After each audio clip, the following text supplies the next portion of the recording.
So often when you're working on video, it's necessary to crop or scale the video. Kind of the same thing. Let's bring this clip in here. And you can see that through most of the clip, the bird here is right in the middle of the frame, but pretty far away. Fortunately, this is a 4K clip, so there are a lot of pixels in there. We can zoom in a little bit on this bird. The beginning here, bird's a little bit off center, so we're going to trim. And the rest of this clip here, the bird's pretty much in the middle. So let's select the entire thing. And first, let's simply scale the clip. To do that, we're going to use the properties over here. If I click on this, I can edit the video properties. So I've got this clip selected in the timeline, so I see the properties of this clip in the timeline. It's different than if I were to select here. If I select here, I'm just selecting the clip while it's in the event. I'm going to actually select it while it's in the timeline, because now it has properties like its position, its scale. It doesn't have those properties as a clip just sitting there in the event. It only has them in the timeline. So let's scale it up. We have X and Y scale. We don't want to stretch like that by using the X or the Y. We want to scale all right here. So we can scale up and we can go to something higher there. So I can go to like 200 here to get a little better view of the bird. Now when you scale something, maybe it's not exactly where you want it to be. So for instance here we've got the beginning of the video, the bird's a little bit up there. So let's say the bird was always there. We can also change the position. You can see an X and Y for the position. So I could work with these numbers here. I click here and enter a number so I can change the X position say to 100 and you can see how it moves over. But chances are I'm not going to want to edit by number here. So instead I'm going to want to actually move the bird around. You can click on the Tools button here. If you click on the down arrow next to it, I can switch between three different tools. Transform, crop, or distort. So I want to make sure I have transform selected. And when it's selected, it'll be this box here and I can click on it and then it's colored and you can now use transform. You could see here this little center indicator here, a rotation indicator, and I can transform this video by clicking and dragging it. So I can put the bird in the middle, for instance. I could also click here to rotate the video. So maybe I can make the ground there perfectly level like that and move it around. So it's much easier to deal with transforming the position by clicking and dragging with this transform tool here than it is by using numbers. And you can see the numbers are reflecting the change here. Sometimes the numbers get stuck, I notice, and you have to like switch modes and back.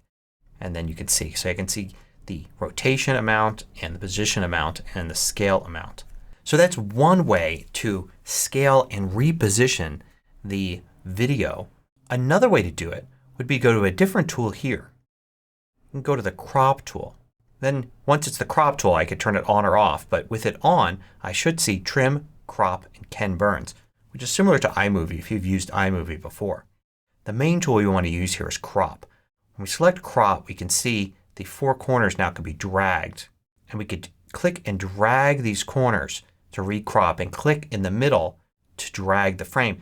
The ratio is always going to stay the same as our video. We're producing a 16:9 video here, standard format. So cropping to another ratio doesn't make sense.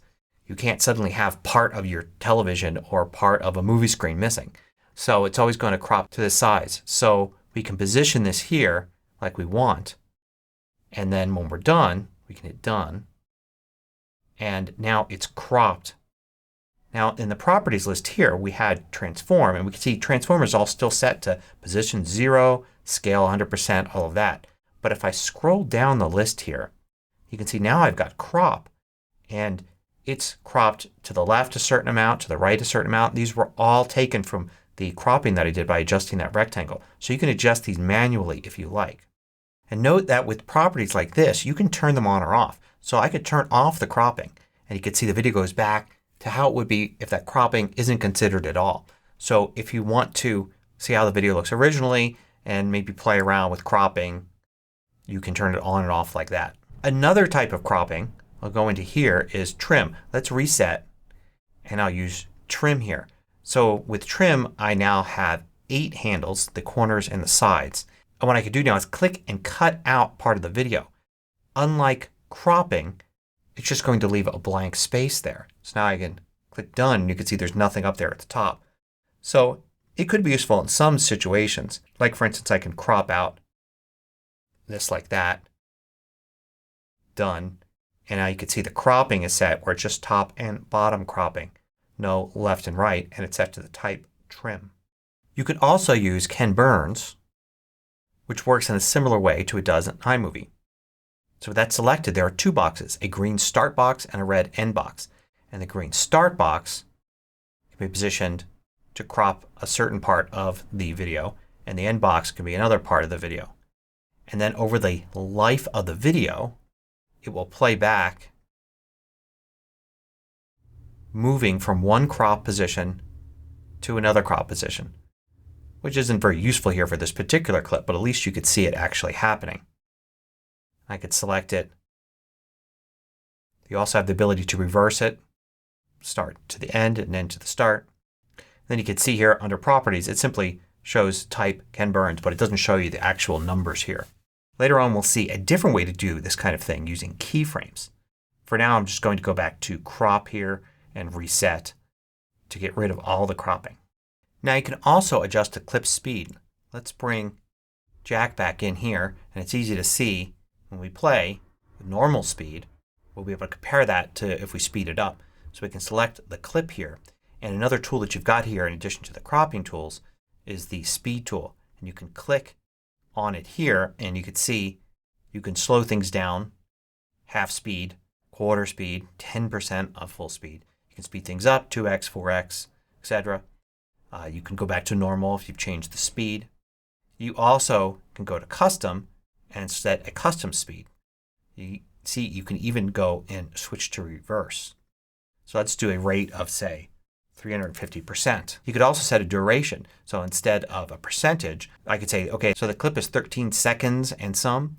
I could say I want it to be exactly 10 seconds and set the duration like that. Let's just keep it at 350%. You can see the clip here shrunk because it's taking up less time. And now if we play it we can see how it's sped up. We could select it again and change the speed here. Let's do custom again, but instead of 350 let's go down to 20% speed. Now you can see how it's much longer. So now if we were to play it we can see how it's slowed down. You could also do other things with speed. For instance something called a speed ramp. So you can go from 0% speed to 100%. So it's going to start very slowly and then ramp up. Now you can also select a section and have that section speed up a little bit. And then it'll transition from one speed to the other really nicely. So I'm going to switch cursors here to range selection and select an area in here that will be sped up. Then I'm going to change the speed of that selected section to 4x. And you can see what happens is now shows the speed at the top here for each section. So I can go back to the regular selection tool. You can see if I click here I've got a section that's normal speed. I click here another section at normal speed. And here it's 400%. So what's happening here in this area is it's ramping up from 100% to 400% and then back down to 100%. So if I play it you can see how it nice and smoothly ramps up and then back down in speed. So one last thing I want to show you is image stabilization. You can get to that in the properties here. You can see stabilization. Let's click show so we can see what's going on here. I'll turn it on for this clip. And it's going to say analyzing. So I'm just going to use the default automatic method and 1 for smoothing. And now if I play the video will look a lot smoother, but notice that some of the area has been cropped out because it has to basically zoom in a little bit to then stabilize things and never go out of frame. So here you can see this portion of the video how much is cropped out. If I turn off stabilization you can see there's a lot more there to it. So as long as you got the extra room around the outside, having it on can at least make things a little bit smoother. You can see things are still moving around but they're not jittering quite as fast.